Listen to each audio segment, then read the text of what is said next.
très rapide.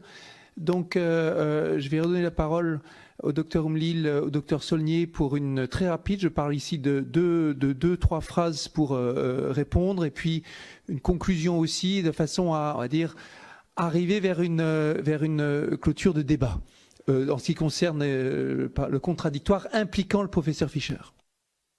Déjà, excusez-moi, si c'est possible aussi, je répondrai bien, François Alla. Ah, professeur Alla aussi, pareil, 2-3 phrases. Déjà, le professeur Fischer, lorsque je critique ce que vous dites, ce n'est pas une attaque personnelle. C'est un débat d'idées, donc je reste sur les idées. Justement pas, c'est ça le problème. C'est qu'on est, depuis le début, attendez. Depuis le début, je fais que ça. Je suis sur les faits, je suis pas contre. Attendez. Lorsque vous dites... Docteur Umlil, allez-y. Oui, lorsque vous dites que tout le monde a vacciné, donc le produit est bon.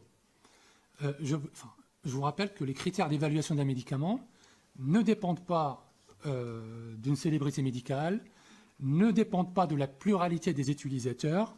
Je vous renvoie à l'affaire Vioxx, qui a été mis, je pourrais vous rappeler l'affaire Vioxx, l'affaire thalidomide, l'affaire Distilben, et les exemples ne manquent pas. Pour les plus de 75 ans, je vous invite à lire ce qu'avait publié la Haute Autorité de Santé le 23 décembre 2020. Elle nous dit clairement qu'il n'y avait pas assez de données pour trancher. C'est la Haute Autorité de Santé, ce n'est pas moi qui le dis. Vous dites qu'il n'y avait pas eu d'obligation.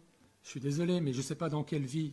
Moi, personnellement, je vois que des gens obligés, quasiment, la plupart en tout cas.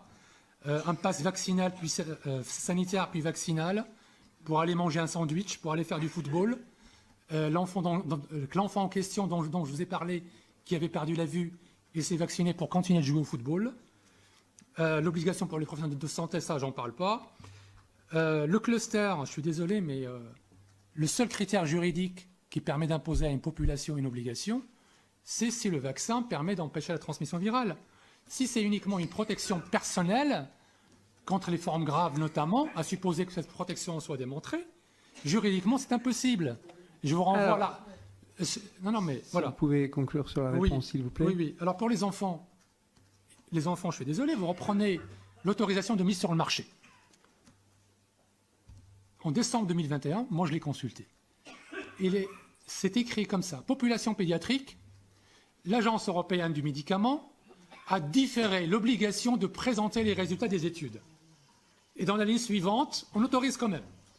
Donc il faudra qu'on m'explique comment on peut autoriser un produit alors que les résultats des études ne sont pas entre les mains de l'Agence européenne du médicament.